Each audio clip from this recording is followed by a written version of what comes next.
Hello, and welcome back to the Spoilercast, the show where we talk about movies and we don't care about spoiling them. My name is Tobias, and with me, as always, is my sister and trusted co-host, Rebecca. Hello! Hello! And this week, we're back to the original format. We're going to talk about a new movie after our little experiment last week, which actually did pretty well. We got... I thought we were going to get, 0 views. We got, decent views. So people appreciate us talking about music. So that's definitely something we're going to do in the future. But whenever there is a new movie we want to watch, and we want to talk about, we're of course going to do movies as well. Yes. We're not going to go away from that completely. We're just pivoting. So this week we are talking about the biggest blockbuster of the summer, maybe? Yeah. I think so, yeah. Possibly. There's a contender, but we're not going to count that one. No, yeah. We're talking about Joseph Kosinski's F1. The movie. The movie. Yes. Written and directed by Joseph Kosinski. Co-written by Aaron Kruger, which is weird, but anyway. Starring, of course, Brad Pitt, Damson Idris, Javier Bardem, and Carrie Condon, among others. Yes.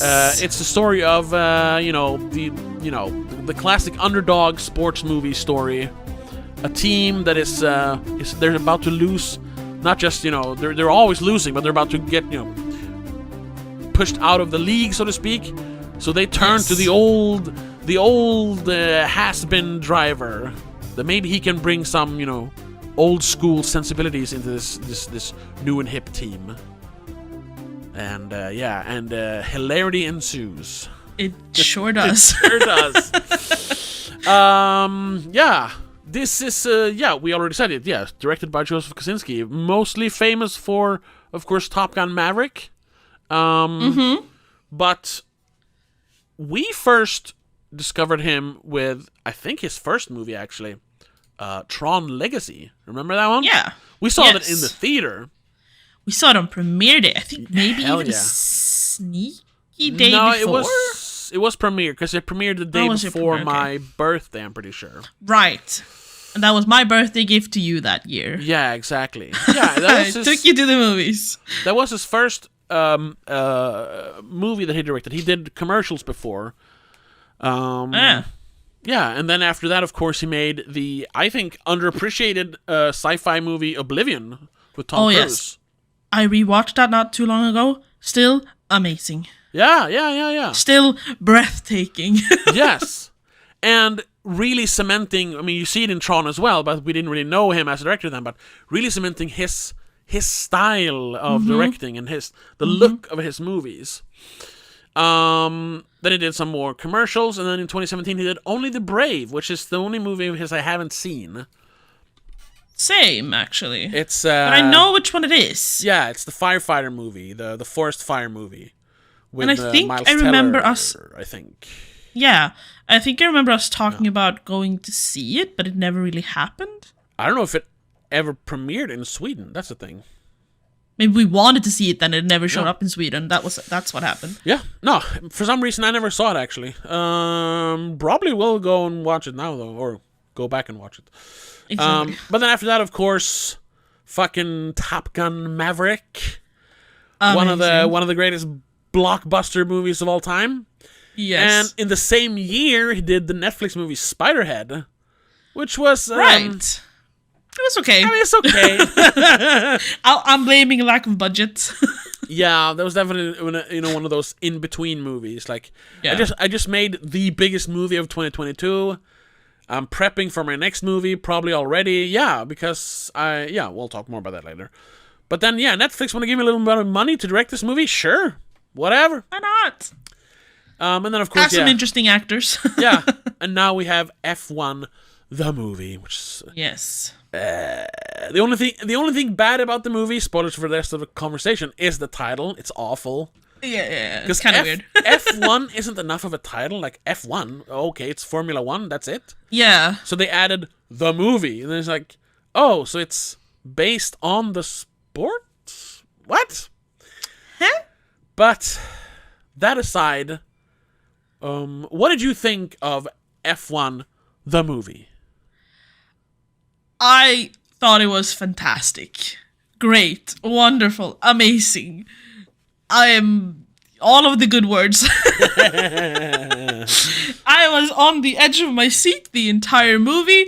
I applauded and cheered for racing, which I never do, because even though I find fast cars fascinating, I cannot stand to watch actual car races unless it's like, I don't know, street racing. That's kind of fun. Yeah. But I've tried watching Formula One. I don't get it. I guess when you're there, it's more exciting. But like on TV, it's just like, heh. Because all you see are cars going round. It doesn't make sense. But this was just captivating. Absolutely fantastic. And, hello, cat. Hi. Everything about it was great. Except for, I had one issue with it, except for the title. Okay. It's so random. But every now and then, the characters would break out in a random laughter. And it felt so forced. Really? Okay. Yes. They were supposed to be like kind of casual sometimes. Yeah. I think a couple of times it was supposed to be a little forced. But it just, I don't know, that was the worst acting. It's like the director just shouted out, laugh! And they just went, ha ha ha! So weird. Other than that, perfect score. Amazing movie. Nothing other than that to complain about. Honestly. Yeah. I think it's a 5 out of 5 for me. I mean, it's Maverick level, and I think I gave Maverick 5 out of 5, so. Yeah. But what did you think? I am pretty much on the same level as you. It's one of the best movies of the year. Definitely. I can't say it's the best, because we had one early this year, which just spoke to me like few movies have before. Sure. You know which one I'm talking about. I think so. But this was just like Top Gun Maverick. It was such a visceral experience. Mm-hmm. Just the way they photographed all the racing, the way you had the actors actually do some of the racing for themselves. You could really feel the speed. The script was formulaic.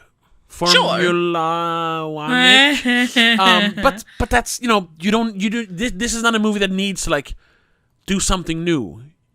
You want this kind of like we talked about with the Karate Kid Legends, which has gotten really bad reviews, which I don't understand.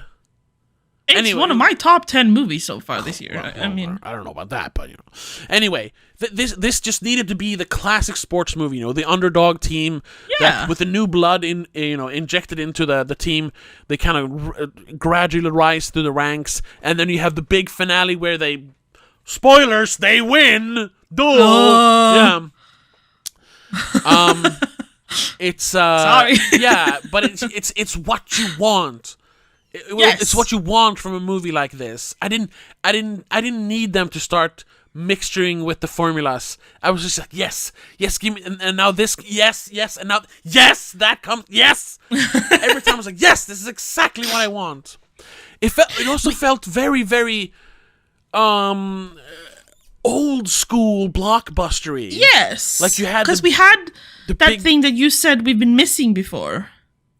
Had a little bit of love. Yeah. Sprinkled in. Yeah. Just enough, Yeah, without being like a distraction. Yeah, and no fucking Gen Z softies, characters. It's all like they call him a rugged cowboy and the kind of young hothead driver, and the kind of the girl who's everyone's like, oh shit, a girl here, and they're like, no, fuck you, and which I guess is the only Gen Z stuff that you have like a girl power girl. Yeah, but it was a good one. They do it well. Yeah, exactly. And Carrie Condon, who is like one of the best actors working today, she does so much with that kind of 2-dimensional character. Yes. Amazing. Yeah, I loved everything about it. I, though, did not give it a 5-star. What lowered it? it's just I think because I have been looking through my ratings and my reviews, and I'm just like 5 stars is literally 100%. It's a 10/10. It's a perfect movie. And how many movies are actually perfect? Like you mentioned, you had some forced laughter. Immediately, even if it's just 1%, then it's not 100%. Even if it's 1/10%, it's not 100%. But it didn't ruin anything in the movie. I know, but I mean, and honestly, it was just me that noticed it. Probably, like I felt like it was. Yeah, that's what I'm saying. Like I felt like it was forced. I don't know if anyone else thought it was forced. Maybe I was just, I don't know, taken aback by it. Yeah, I don't know. I just feel like we have a difference in how we utilize our stars. Yeah, I don't want scores. I don't want to be too frivolous with giving out like 5 stars, like perfect scores. A movie needs to be something really different.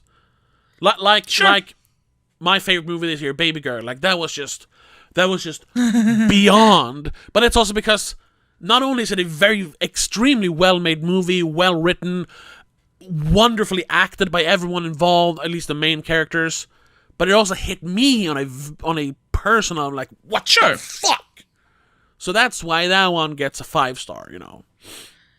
Yeah, sure. I have more of that emotional connection to movies like these more formulaic, that just hit all the right buttons. Sure, yeah. Yeah, I'm not saying you can't give it a 5 star. Like I said, no, but that's what I'm saying. We have different ways of looking at 5 stars. Yeah, I gave it 4.5. Like it's one of the best movies of this decade, maybe. And definitely like top 3 at least this year. I'm not sure because I have a couple of movies now that are 4.5. You haven't seen Bird yet, right? Are you? No. But we've talked about it. I don't even know if you want to watch it, but. That's also a 4.5 for me this year. That's the Barry Keoghan movie, right? Yeah, he's a bit. Sure, but that's the one. Yeah, that's how you introduced it to me. Sure, yeah. That he gave up another role to play that one. He gave up Gladiator 2 to be in Bird. That's the one, like, yes. Yeah, no, Formula 1, F1, the movie will be my top 3 as well. Yeah. So far, I don't think we're gonna get any more like movies like this year, unless there's some little indie movie that just completely changes the game that I don't know about right now. Sure, that blows us out of the water, then yeah. Yeah, something like Strange Darling last year, you know, what the fuck? For example. So far we haven't had that, though. No. But, you know, just a little hint, we'll get more into that in the summer special episodes. Okay, yeah. Huh? So, let's talk about the movie more. You said they drove some of their stunts themselves? I'm pretty sure they did some of the driving themselves. When they're in, when you see them in the cockpit, it's them driving. But I mean, whenever you see them actually racing other cars, it's stunt drivers or actual racers. Sure. Yeah. But I mean, we did see some of the like famous Formula 1 drivers driving their own cars, so that was true. That was real. I don't know a lot about F1, but I did recognize Lewis Hamilton. It's like, oh, that's Lewis Hamilton. I know a few names, and like I've heard of Verstappen. Yeah. I know that Leclerc is a dude that races. That's a good. He's kind of new, I think. He's not too old in the game. All I know about F1 drivers are that they're kind of small, kind of like same way jockeys are small because they need to fit in that little cramped cockpit car thing. And the more they weigh, the slower the car will be, which is why I thought Brad Pitt was a weird choice. Not a good F1 driver, yeah. He's too big.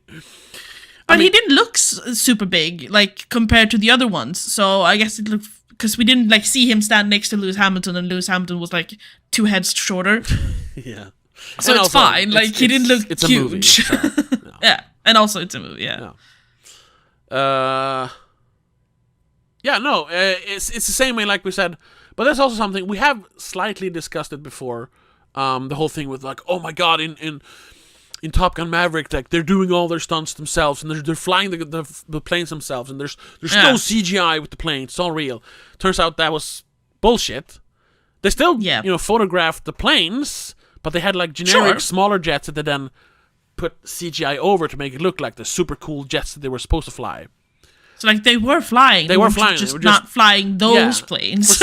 Yeah, and it's such a weird choice that you just smear CGI all over real footage. Like, just show us the real footage. We don't care what the plane looks like. We just care that Tom Cruise is flying it. Though, I mean, I understand because it needs to look like that kind of plane, I guess. Yeah. Otherwise, it wouldn't make sense for the story. Same here. Like, they can't just put him in a random car and pretend it's a Formula 1 car. They look very specific. Yeah. But that's the thing, though. In this one, they did the same thing here. They painted CGI over it because they're driving like was it a Formula 2? They drive F2 cars, which are bigger, I think. With like But they kind of chop them up to make them the same size as an F1 car, and then painted an F1 over it. Yeah, because it's not as. It was an F2 hard car to with drive. F1 fitting, which was made under supervision of Mercedes, apparently. Yeah. That's what I heard from. I watched an interview with Brad Pitt the day before, I think, or the day of. I don't know. Doesn't matter. So they still did the driving themselves, and even if they're not doing all the driving, it really helps to actually see the actors in the cars driving. Sure, you know? It adds so much. That's the whole. That's the whole thing with actors doing their own stunts nowadays. Yeah, and apparently they had a bunch of actual F1 teams, like 10 teams. Yeah. Filming with their own like actual crews and everyone for the other teams. Yes. Everyone who wasn't like had lines were basically just they were real pit crews or drivers. Yeah. Probably real fans too. Sure. Yeah. Wouldn't some of the audience must have been. Yeah. Definitely. There was something about that. Like that's why Hamilton was added as producer to the movie because he works with Mercedes, I think. Who did? Hamilton. Oh. Who's Hamilton, the driver? I think that's why he was a producer, if I understand it correctly. Okay. Yeah, I don't know.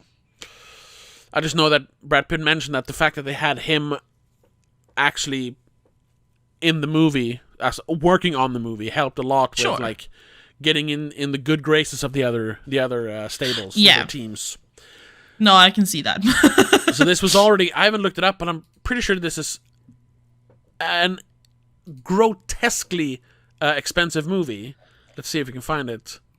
Oh yeah, I mean apparently Brad Pitt alone was paid $30 million. Yeah. So it wasn't the biggest. I've definitely seen bigger budgets, but it's still a $200 million movie.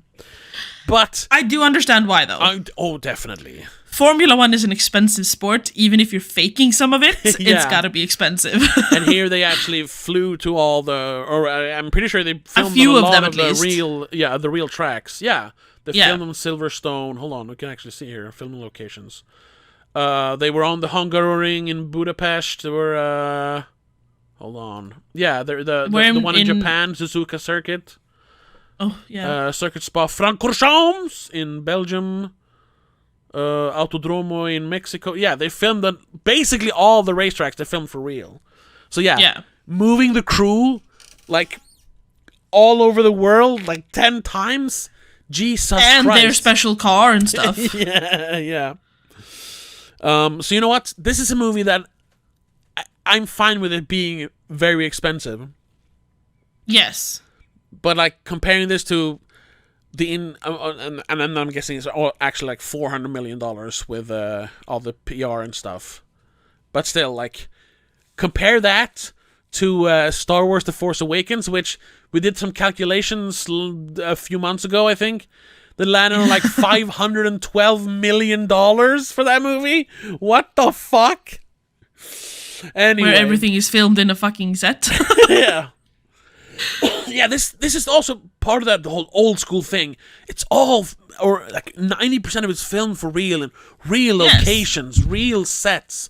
No green screen stuff. Like you see all the money on screen, all the real cars, all the real pit crews, the real race drivers, all the real like locations they're on. It's insane. This looks expensive. Yes. This. You're getting your money's worth on screen here. Definitely. Even if a tenth of the budget went straight to Brad Pitt's pocket. Yeah, sure. That is insane. $30 million. I just saw a trivia that apparently they had a second like storyline going on in the movie that they completely cut out. Oh yeah? Which was one actress, then Simone Ashley. Yeah, she was cut out. Her. Yeah. Her and her character is gone. What was this? And she had a whole storyline apparently. I don't really know because they're talking more about the fact that she was like doing a lot of promotional stuff and interviews up until like a week before the premiere, and then by the way, we cut you out, so you don't have to do this anymore. Jesus. I mean, she still got paid, obviously, but like, well, yeah. It's a bit of a shame. Of course, she's running around doing a bunch of promo, and then they're like, sorry, you're not in it. Okay. Whoops. Yeah.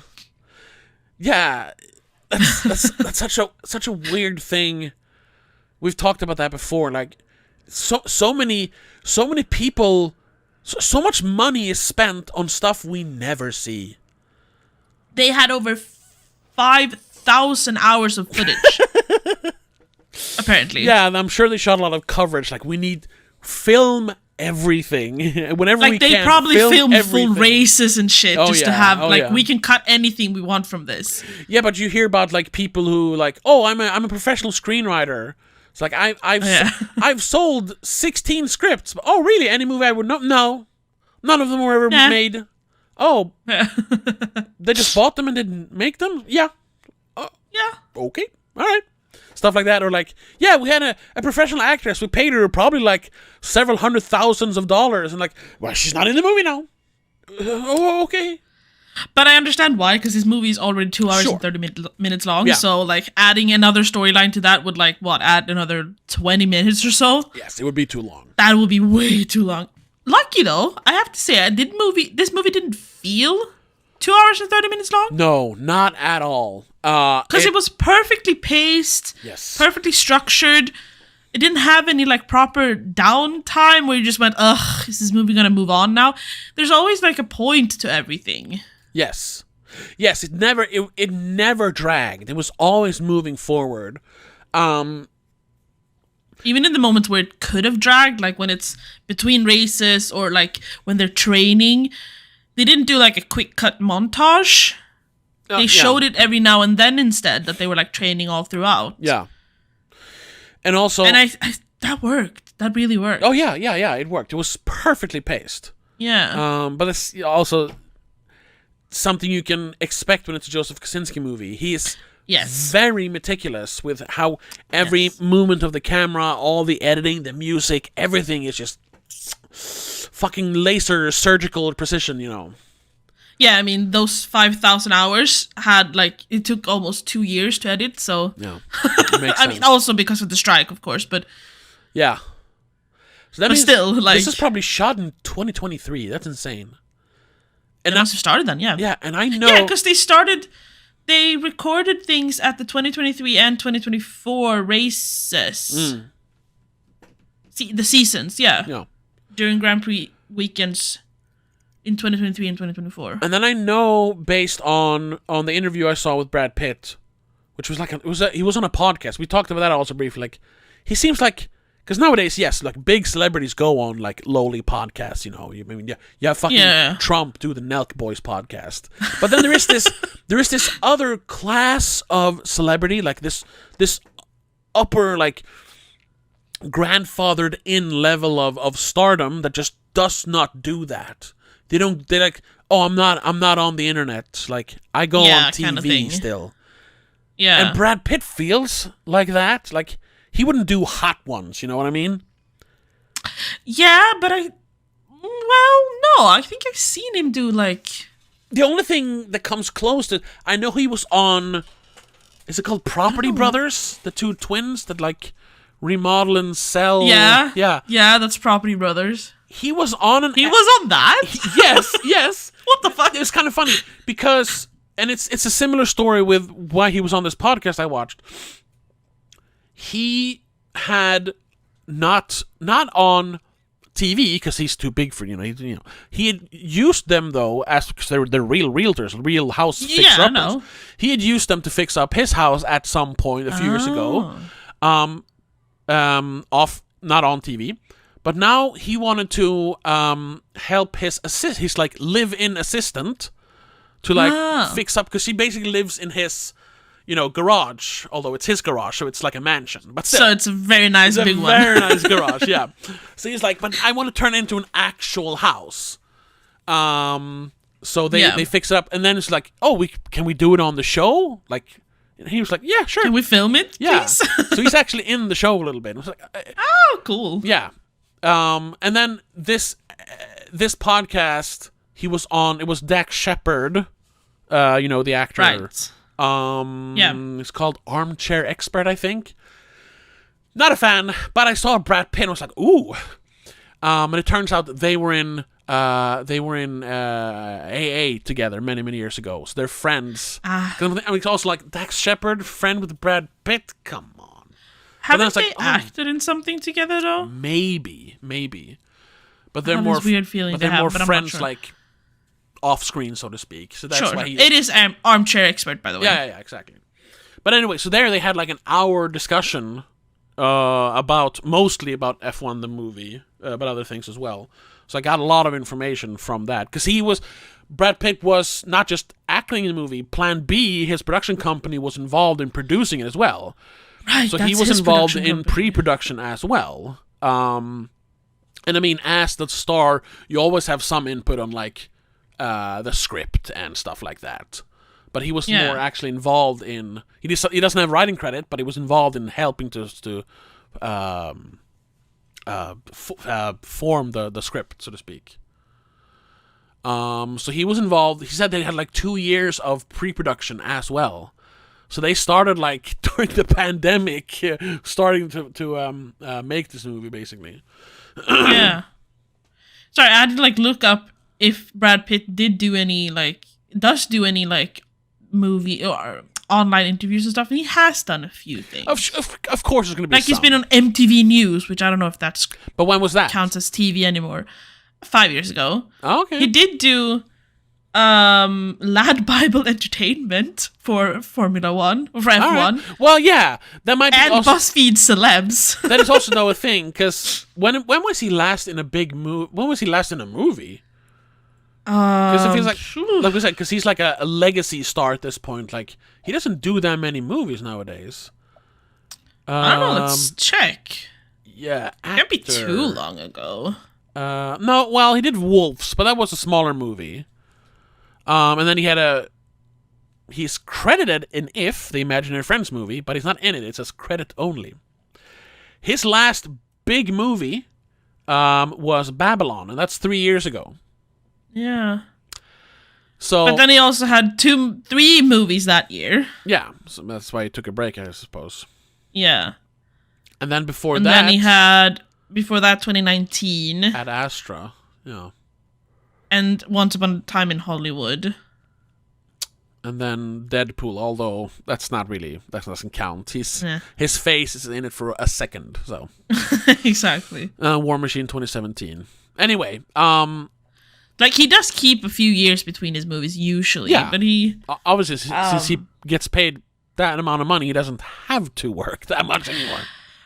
Though F1 was his biggest salary yet, I think. Oh, sure, but I'm sure the trivia he was right. Yeah, I'm sure he was paid. But I mean, he...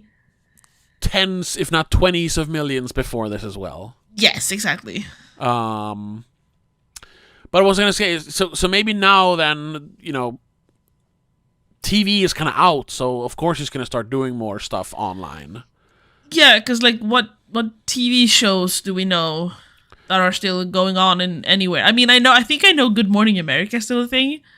Yeah, and I mean you have all the talk shows, the Seth, whatever his name is, Seth Meyers and Jimmy Kimmel and all those. Do they still all have shows? Oh yes, all of them. The only one that isn't still on is David Letterman because he retired, but that was a while ago. Sure. Because I mean, like, Kelly Clarkson has her own show, but I think that's mainly online. I don't know. Yeah, that's because we don't get them here in Sweden. No, I guess that's why we don't know. I guess. Colbert, Conan retired a couple of years ago now. Yeah. But still, like Jimmy Fallon, Jimmy Kimmel, Seth Meyers, all of those still have their shows, and they're on TV. Sure. So I'm sure those like late night shows and stuff like that. I'm sure he's going to do some of those as well. But yeah, the new way to promote your movie is online. That is. But true. then he's not going to go like, or I don't know, he might go on Hot Ones. Who knows? I saw today. Owen Wilson doing Hot Ones, but then at the same time, Owen Wilson, love the guy, great actor, great writer. He's not on the same level as Brad Pitt. He's not. No. But I feel like everyone's been on. Yeah, they've had a lot of people on Hot Ones. They had some really big people on Hot Ones. It's insane, but that's also become like a huge show. They pull in like millions and millions of views on every episode. Even like smaller stars, get at least like a couple of million views. Yeah, and they have everything from like actors to K-pop stars to musicians. I think it's like athletes. Yeah. Offset was on Hot Ones. The rapper. Yeah. Which feels kind of random, I guess. Well, if they have something to promote, it's a good way to promote. I'm guessing a new album or something. Yeah. Anyway, we talked a lot about Brad Pitt. Let's talk about Damson Idris, the new guy for me. I don't know what he's done before. No, me neither. I did not recognize him. Oh, he's not new. He's done some things. I mean, no, anything you recognize? Snowfall, right? He's from Snowfall. I never watched Snowfall though, but I heard it was a good show. But like, I don't watch TV, so that's where he's from. And no, I haven't seen anything that he's been in. Actually, he's in Black Mirror. Is he in that episode? The one where people have to like. He's in Smithereens. Is it the one where Season 5, episode 2? Is it the one where you can like go on? What? No, he's in season 1. No, it's 3. a cab driver with an agenda becomes the center of attention on a day that rapidly spirals out of control. Okay. With Andrew Scott and Topher Grace. Okay, because here it says... I haven't actually seen a lot of... Here it says he's in season 1, episode 3. A woman sets out to prevent a racist state trooper from killing her son by using a camcorder with the power to turn back time. What? Did we get different episodes on Black Mirror? What the fuck? Oh, no, sorry. I pressed the Twilight Zone. Sorry. Oh, thank you. Oh, it was the same. Okay, there we go. Oh, yeah, Smithereens. Okay, no, it was not the one I thought about. No. Anyway, yeah. Yeah. So, no, I haven't seen him in anything, actually. No. That's why he was very new to me, but... Yeah, me too. He did great. Yeah, he was good as well. He played the new cocky cool guy, like, pretty darn good. Yeah. That fucking smile and pose. Yeah, all the time. Yeah. That's the one thing. If we're gonna complain about something, none of the characters were super well written. No. They're pretty shallow. But it's not a character-driven movie. No, really. exactly. This is a sports movie, and you need to balance the action with the characters here. Or like you can either make a Rocky, which is like it's a boxing movie, but it's not really a boxing movie. It's a drama about it's an underdog exactly. story. Or you can make like I don't know, Mighty Ducks movie, like where the characters aren't that important. It's more about the sport and having fun. Yeah. This, I think... And, like, sure, some of the characters do have a little bit of development. They go from being, like, they still have to be characters. Rude and self-centered to, like, yes, I understand now. I'm playing with the team, which is exactly what happens here. But it's more simple. It's not as layered. It's not as complex. It's very simple. Yeah. It's very clear. It's very, like, yes. It's enough for us to care about the characters. Yes. Yeah. And which I did, definitely. Sure. Even the way they play it as if they're kind of playing them as one is the good guy, one is the bad guy. That dynamic shifts, so you actually do a few times, and you do actually start caring about both of them. Yeah, which I found it ultimately came down to them being a team and not being rivals. Which was the point of the entire movie. Of course, but it was very, very well made. Yeah. that they managed to balance that and have kick-ass racing scenes as well. Yes. And one of my favorite parts with this entire movie was the music. Holy shit. Hans Zimmer. Like, both Hans Zimmer and his score, but then also like the songs they put in. Yeah, the soundtrack. Yeah, perfect. Fucking amazing. A good mix of like old school like rock songs, which really of course hammers home that he's the kind of washed up has been, but he used to be one of the best, Yeah. And then the newer and music. then a few newly produced pop songs, more like which pop and hip-hop, half of what was why I wanted to go see this movie actually at first. Because I'd heard some of the songs. There's like, if they put this kind of music in, it's gonna be a great movie. Okay. Yeah, I also like when they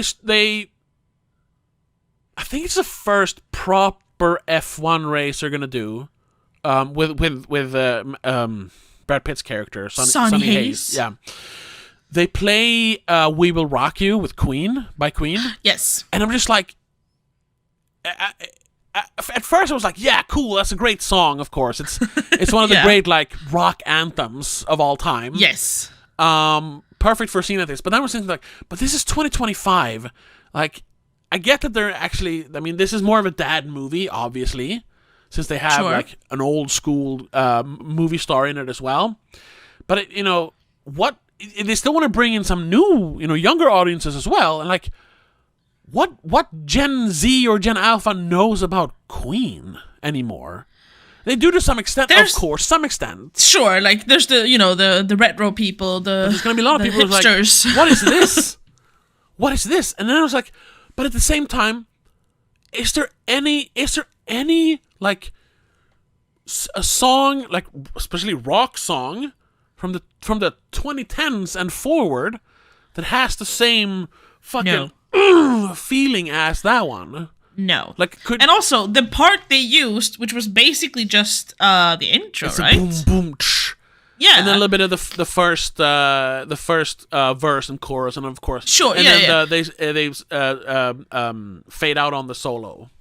Yeah, because I think the intro is so well known. People might not know who it is, but they've heard it. They've heard it. Doom, doom, yeah, because it's used as that to build up the tension in movies and videos and stuff a lot. So people have heard it, and they get the right feeling, even though they don't know what the song is.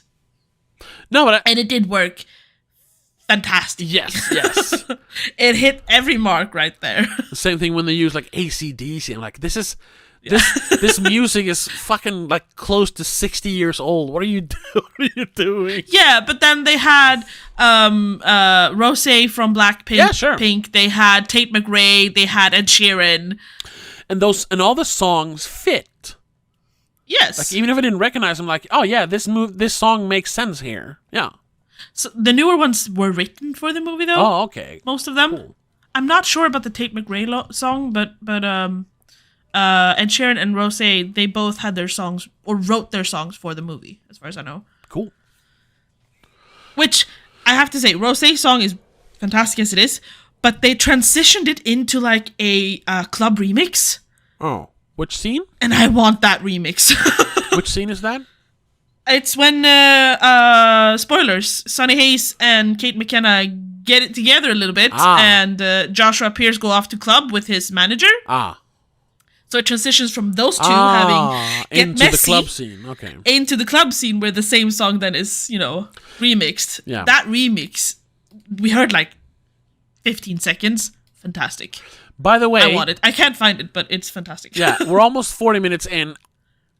There isn't much to spoil, so I don't think we're going to do a spoiler section here. No. Like I said, it is so formulaic that you're never surprised. You just get a wash of like, yes, this is exactly what I want. So like, yeah, like I said, I mean, there's details we can talk about, but they're not going to ruin anything. No, and like I said, I already told you early on, like, guess what? They win in the end. But were you ever like second guessing that? Like, not really. There was one moment towards the end where I just went, "What if they don't?" Yeah, I know. Yeah, And that once But again, that's what the movie should do. yes, once again, that That's proves, part of the formula. Yeah, it proves how good of a director Kaczynski is. Like, well, of course we know they're gonna win, but I was still like, as the race was going on, and then JP crashes into the McLaren car, whatever it is. And where did you go?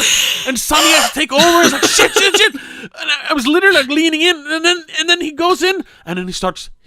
He's flying. They talk about he gets the feeling, you know.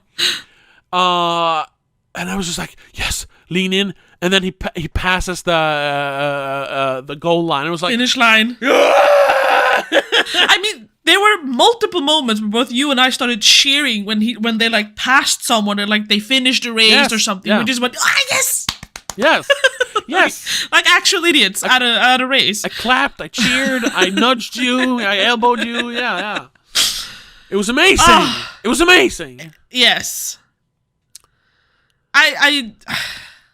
I haven't, like I said, really don't have any complaints. Sure, calling a movie F1 the movie is kind of dumb. It's like terrible title. It's Minecraft the movie. It's the same issue. Yeah. Better though, because I'd rather watch something about Formula 1 than something about Minecraft. I guess, yeah. And this was way better made, of course. I wonder if they ever had some sort of alternate title, like we can't call it they F1. said somewhere that it was It was proposed as a sequel to Days of Thunder. Yeah. Yeah, and they like officially said that it's gonna be called F1 in like July or June or something, 2024. Yeah. But obviously they added the movie later because F1 was too short. Yeah, and if you search for F1, you're gonna find all the stuff about the actual sport first. So if you want people to find the movie, you need to add something. They usually have to add the movie to find stuff like that. Yeah. Which is a thing for other movies as well. Sure. I can't think of one off the top of my head, but I know there are movies like when you search a certain word, you have to add in the movie or the year to like actually find the movie. Yeah. And it's always annoying. So now they just, fuck it. You already have to put in the movie. There you go. Yeah. But I haven't found anything about it being called something else, and I don't know what else they could have called it. No, that's also I'm thinking like what could you the call Sonny that? Hayes story? Like no. No, yeah. Doesn't make sense. Yeah. This is just like, which is if we do a companion piece for this, I am gonna force you to watch was it last year's racing movie? Or the year before that? Gran Turismo? Yes. Was that good? It's okay. Okay. It's this, but with More not as PlayStation great commercials. actors. Sort of. Not really. Not as great actors and a little less flair. Okay. But it is the same formula. Of course. Yes, it is the same kind of movie. It's every racing movie. Speaking of something we have to discuss, that this basically ripped off half of the plot of Talladega Nights. Oh yeah. Not really. But there are. We did say like shake and bake a few times. They literally do the shake and bake slingshot move. Yeah. Like 5 times in the movie. It's a thing. It's a thing, I know, but for anyone who is not like an avid race fan, they will know about the slingshot move from Talladega Nights. If they've seen it. Yeah. And the fact that you have they're friends in the beginning of Talladega Nights, but then they kind of become rivals in the middle. Yeah. But then they have to become friends again to work as a team towards the end. I mean, it's the same thing. It's the same thing. But Talladega Night is also, to a part, a formulaic underdog story. Of course, yes. That's where it comes from. They're poking fun at the classic racing movie. Yeah. Yeah. But it was a little bit funny when we're like, slingshot, shake and bake. Shake and bake. Yeah. So this is I even wrote that in my my. Oh yeah, you wrote. I haven't even rated mine yet. But you wrote a. Where is it? A review. This is basically a less funny and much more expensive version of the Talladega Nights. They literally used the shake and bake move to win races. Yeah, exactly. Yeah, yeah, since we don't have any spoiler parts, I think we're going to start wrapping it up here, actually. We're going to read some reviews, though, because I do have to ask Oh, yes? one thing. What was with the fucking game card thingy that he kept putting in his pocket and not doing anything with? That felt a little bit like Schrodinger's cat, but he never... Yeah, what's it called? Yeah. No, the gun. What's it called? Oh, Chekhov's gun. Chekhov's gun, that's what I'm talking about. Well... It felt a little bit like they were going to get to it, but then he never actually said what it was about. I know. What I chalked it up to is that sports people, professional athletes, have a lot of things they need to do. They're very skrockfulla. What do you call it? Superstitious.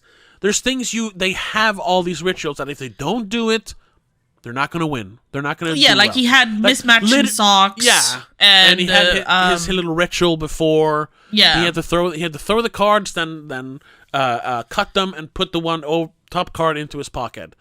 Yeah, and he took off the watch and placed it with his dad. And all that the one stuff. time he didn't, what happened? He crashed. Spoilers. Yeah. Yeah.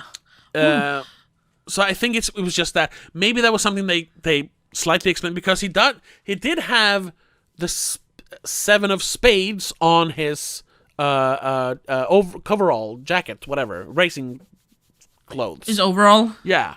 So maybe that was like his dad's lucky card or something. And they did in the beginning of the movie, they called him lucky number 9. First lucky number 7, but then it's like, actually you were the 9th choice, so lucky number 9 then.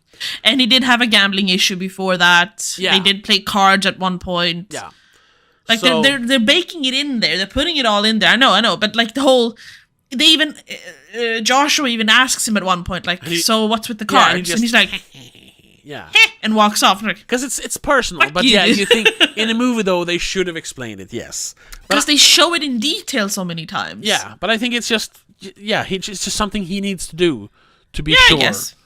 Yeah, that's true, I guess. It's just one of those things. It was probably one of those things, like, we could explain it, but we could also, like, shave off another 5 minutes from the runtime, so fuck it. People get that athletes are superstitious. It's just a lucky charm, Yeah. That's what I think. I just want to make sure that that's what it was. Makes sense. That's what I think. Yeah. Right. However, let's read some reviews. You read one yesterday that I think I found the one. 85% of the movie, Hans Zimmer's very own Challenger score blaring over the most exhilarating race car footage ever captured. 10% of the movie, Brad Pitt, you kids in your damn phones. You just gotta drive, man. And Damson Idris going, shut up, bruv, you're old. Yeah, that's a lot of the movie. 5% of the movie, Carrie Condon bats her eyelashes, which I don't think is fair. Which is not fair. That's not what she does. She's a proper character in the movie. She holds her own. She bats her eyelashes in one scene, really. Yeah. Honestly. Well, that's also something we should... That's when she's like head over heels infatuated with Brad Pitt, and I don't blame her. I don't blame her either. God damn, he has aged well. Oh, yes. Oh, my God. But that's also, quickly, because we talked about... Not so much about the performances because, like we said, not super nuanced characters, but especially, like we said, Carrie Condon, Brad Pitt as well, but Javier Bardem. Oh, yes. Even with a character like this, where he's like 3rd lead, 4th really. 4th really, yeah. God damn, he's good in the movie. Like, little things that he does, he's so believable, and he's so not, like, he's so different in every role he does. Oh, yeah. Like, you can barely recognize him, like, comparing this to, like, No Country for Old Men. Completely different. There's nothing there. Or him... He played the like, executive CEO, rich guy role here perfectly. Perfectly. But not... he used the version with the soul. Yeah, sure. He came from an actual racing background. He wasn't just the money. That was Tobias Menzies. Who, at first, I kind of liked the character, and then it turns out, he is the bad guy. He's the asshole who just sees money. That was, like, the only twist that I did not see coming, I think. Yeah, and they kind of just... Like, I thought it was someone else who would have done the bad thing. Yeah, and they just kind of like, oh, you did it? Yeah. Oh, okay, whatever. All right. I mean, he did a good job then, because no one figured it out until he literally told Brad Pitt. Yeah.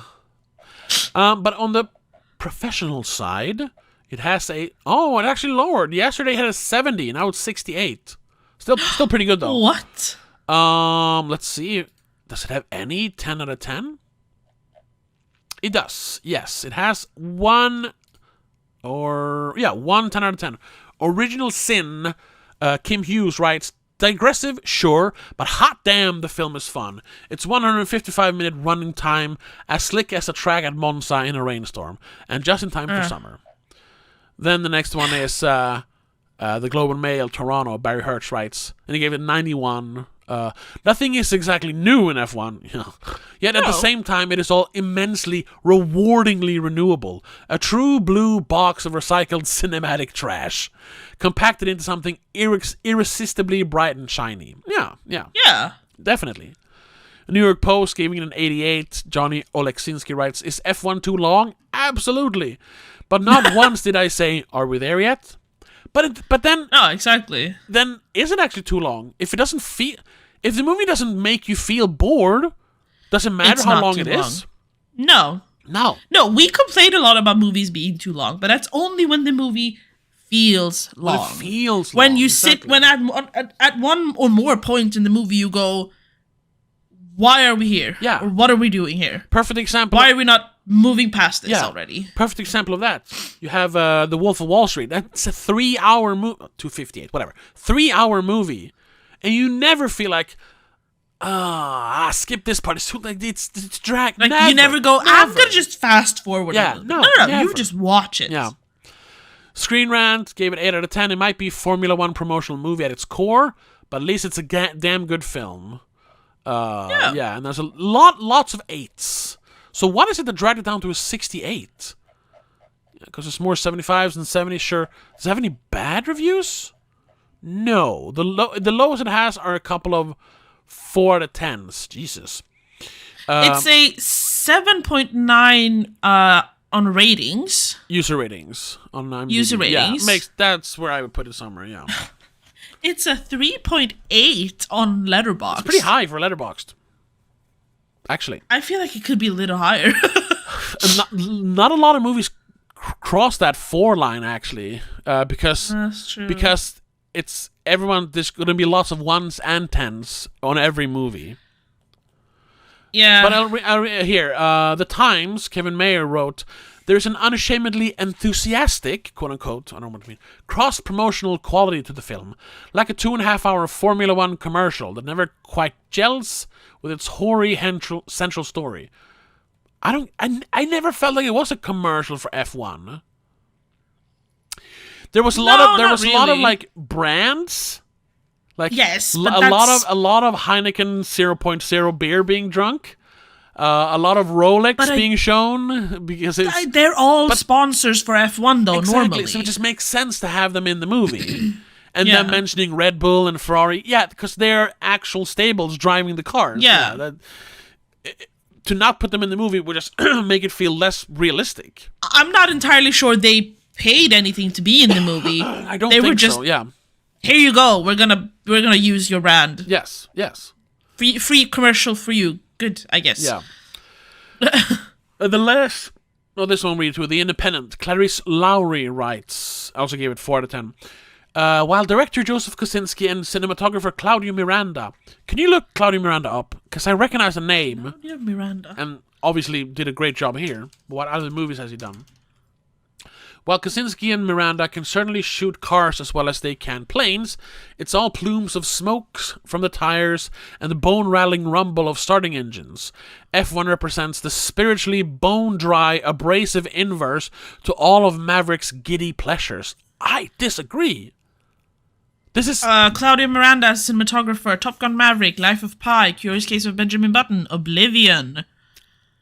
So it shot a lot of Amongst really others. good-looking movies. Spiderhead, he was director of photography. Life of Pi, Jesus. Tomorrowland, which is visually striking. I've actually never seen it. Yeah. Story's bullshit, but the visual's pretty good. Yeah. And then the last review, which is also a 4, but it's the lowest one, I suppose. Austin Chronicle, Richard Whitaker writes, the real engine that keeps the movie going isn't the cliched script or the spectacular race footage. It's Pitt. Yeah. Sure. Yeah. What? Okay. I had to like look up what people who didn't like the movie thought of it Yeah. on Letterboxd. There's a lot of 1.5. There's nothing lower than that though. Okay.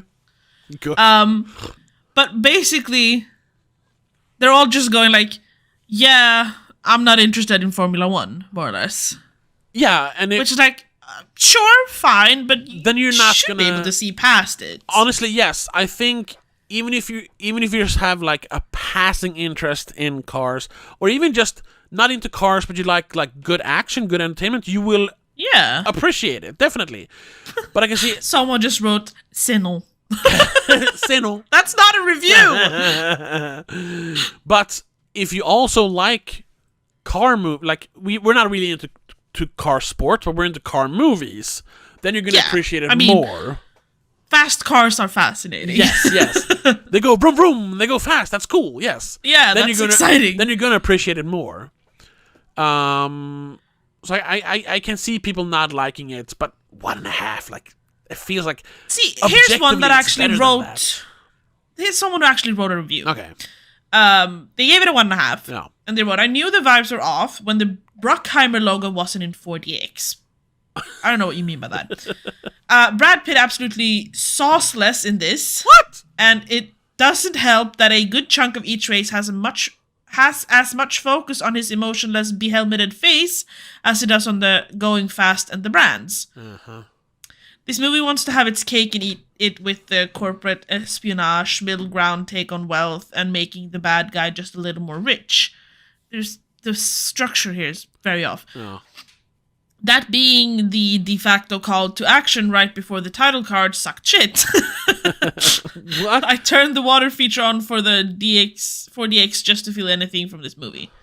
What? But 4DX Boo. is one of those, where the seats move and there's like wind and. Oh, right. So he was also not happy with the 4DX experience, which okay. Okay, this movie was filmed for IMAX, Yeah. not 4DX. Like, they didn't... It's not the Lego Race movie, which was actually made for 4DX. Yeah. Back in, I don't know, 2000? Before that? Maybe, yeah. I saw another 1.5 here, which does point out something that was, even I felt was a little unrealistic. We didn't mention it because I kind of forgot about it until I read this.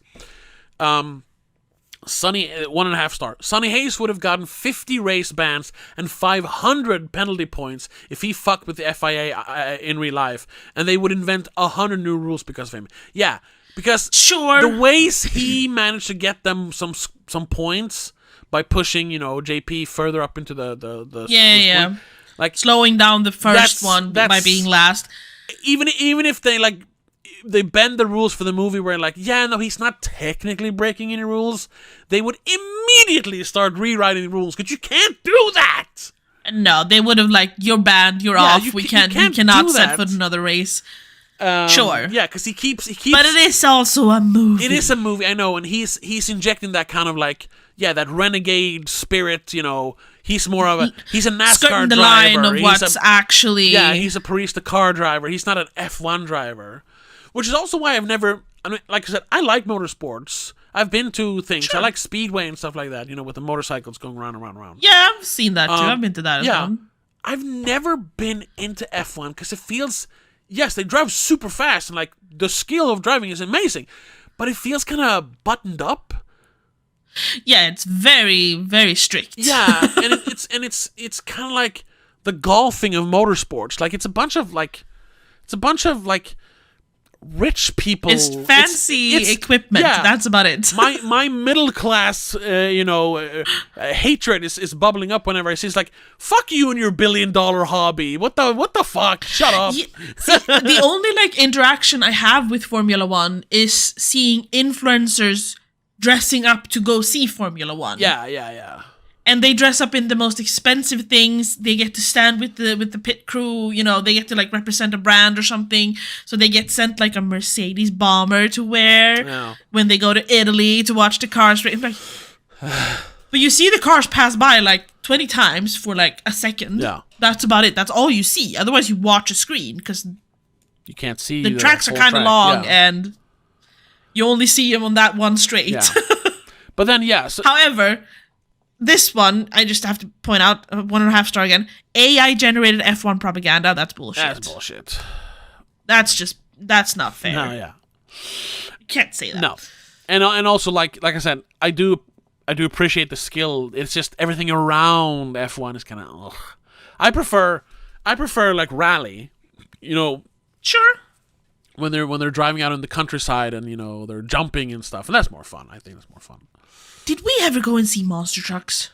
I feel like we did, like, once.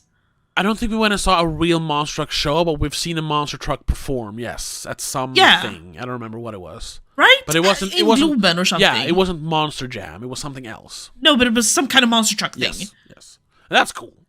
That's more. That was That's cool. more redneck. And I know that's more blue collar. Just fuck those cars up. Yeah. And I know I've been to one of those with the motorcycles that you mentioned. Yeah, Speedway. I love Speedway. Speedway, yeah. I've been to one of those. Where they basically drift for 15 minutes. Yeah. At like 90 miles an hour. Yeah. That's awesome. Yeah. I don't have any complaints. This is a 5 out of 5 for me. I just put it on my list. Did it add? No, I didn't. I have to like update my fucking site. Where is it? Lists. My 2025 ranking, and why is it not here? What the hell is going on? It's top 3. It's top 3. It's I think so far. I'm editing it now. I'm pulling it up to the top here. It's gonna be. It's technically third after Bird and Baby Girl, but it's really kind of sharing the second place with Bird, I think. Yeah. And after that, it's so my top 10 now.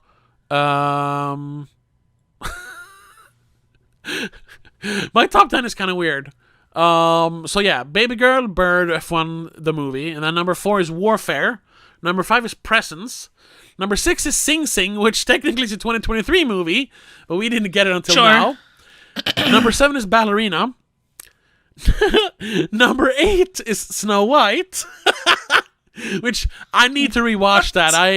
I must have had a brain aneurysm while watching that movie. You can listen to our episode about it, how I literally cried both of sorrow and of joy during that movie.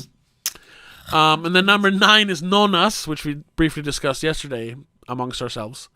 And then number 10 is Dangerous Animals. That one though, yeah. Do you want to hear mine? Yeah, what is your top 10 so far this year? Going from best to worst. Yeah. So number 1 is Warfare. Okay. Was that a 5 out of 5 for you? Yes, It's a 5 out of 5 for me. I had no complaints. Number 2 is Formula 1 F1. Then Baby Girl, Ballerina, Sinners, Nosferatu, Dangerous Animals, Karate Kid Legends, Mickey 17, and K-pop Demon Hunters. It's such a good movie. Yeah. Interesting though that our lists were pretty different. Yeah. Like Sinners. You've seen a few movies that I haven't seen though. Sure. Yeah. I've seen like one movie you haven't seen. Yeah. Or like 2, I guess. But like you had Nosferatu and Karate Kid Legends. Those are number 15 and 16 for me. And Sinners, because I was one of those people. Yeah, but see, I really liked Sinners compared to what you... I mean, even though you liked it, I really liked it. Oh, wait. Didn't I put it on my list? Is yours in order, though? Because mine always hops around and is not by rating for some reason. No, I've manually... Okay, good. But I actually hadn't... Like, Snow White is 3rd worst for me. I don't understand how yours can be that high up. It's 3.5 for me. You gave it... What did you give it? Like 1. Yeah, exactly. That's why. 1.5. I actually didn't have Sinners on my list yet, so I'm going to add it now. I also only have 22 new movies this year. I have 32. New. 32, including Sinners now. But let's see, where would Sinners end up? It's a 3 out of 5 for me. Which means... Was it better than Super Happy Forever? Yes. Was it better than Mickey 17? Yes. Was it better than The Wailing? Yes. Was it better than Until Dawn? Yes. Was it better than Final Destination Bloodlines? I think so. I don't think so, because I was thoroughly entertained throughout Final Destination. Is Sinners technically a better movie? Yes. But I gave Sinners a 4-star while I gave Final Destination 3. I did not enjoy the third act of Sinners at all. But then you rank it lower. Yeah. It's fine. So it's like I might have to do a little. You know what? This is what we're going to talk about in the summer special, though. Yes. So we shouldn't do too much. But for me, Sinners is number 20. But the worst one for me this year is Emilia Perez. That's the only one I have a 1-star for. Wait, that counts as this year? I haven't even added that. Yes. That came out in 2025 in Sweden. It was on Netflix, I think. Oh, I need to add that to this then. For me, so far, it's Thunderbolts. That's the worst. That's 4th from the bottom for me. That's a 1/2-star for me, so. Oh, 1/2-star. I actually gave it 2 stars. Oh, I fucking hated it. I liked some of it, but yeah, ultimately it was. You remember me that discussion, and also when we watched it, you hated it. Yeah, I hated it. For me, it was just more generic Marvel slop. Though I'm pretty sure I've given Emilia Perez 1/2-star as well, so it's not gonna be better. I gave it a 1-star. I wonder what kept me from giving it a. No, because it was so laughably bad that I actually enjoyed some of it. Penis or vagina. Oh my god. At least it's funny sometimes. Unintentionally funny, but still. Help. It didn't help for me. I cannot. Oh, actually, I gave it a 1-star. Hey! Anyway, that's gonna have to be it. Yeah. Well, more about that on our summer special. Yeah. Just hint, hint, nudge, nudge, I guess. Yeah, we're gonna do. Well, we haven't really said yet, but we're gonna have our summer special. Is not gonna be one big episode. We're gonna do several smaller episodes. Yeah. And it's gonna be list episodes. I don't know when we're starting with them. Me neither, but we're starting to work on them next week. Yeah. And one of them obviously is going to be top 10 so far. Yes. Which I am adding F1 to right now. Yeah. Should I say what the other ones are? I'll give one. So yeah, top 10 so far. And we also have one which is called Top 10 Horror Sequels. Yes. Yeah. That's a tough one. That is a tough one. So it's going to be lists like that. Weird lists from them. Not all weird, but, fun lists. A little bit different. Yeah. But that's going to have to be it. Yes. Thank you so much for listening and watching if you're watching it on YouTube. Don't forget to check us out on patreon.com/domagazine or become a member on YouTube to get our exclusive episodes. I know we've missed last week, and we are going to miss this week as well. Sorry about that, but this I can't force you to do Gran Turismo. If we have time, sure, we can do Gran Turismo. Yeah. Okay, yeah. But maybe. We'll pick it up after the summer break. Because that's when we'll start doing it more. It's because we're with the pivot and preparing for the summer, we have missed some recordings. We're winding down a little bit for summer break. Yes. But yeah, we'll be back in full force after the summer. Don't worry, that's not yet, but we're just preparing you. We'll give you dates once we have them. We haven't actually set a date yet, I think. No, yeah. And then we're gonna do a full pivot. So less new movies, more older movies, like more horror movies, more music. Yes. Maybe video games. I have some video games I want to talk about. Sure. Yeah. So stay tuned for that. But until next week, have a good one. Bye. The Spoiler Cast is part of Please Don't Make a Scene. It's produced and hosted by Tobias Vedén. Co-host is Rebecca Vedén. Executive producer is Annika Vedén. I also want to give a shout out to all our patrons over patreon.com/don'tmakeascene. CK85, Christopher Billén, Daniel Gaiso, Annika Vedén, Jacob, Mom and Mac, and Laura Kinney.